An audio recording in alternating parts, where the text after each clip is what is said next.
And the last of the conversations module is the templates.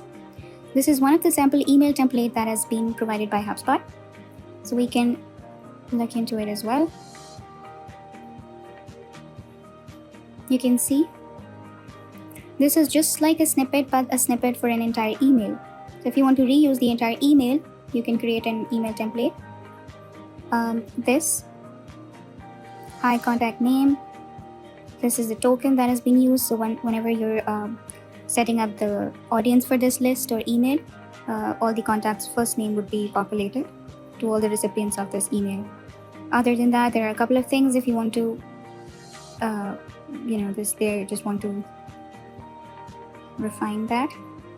This is just a breakup email template that has been provided, so you can tweak around your words and see this.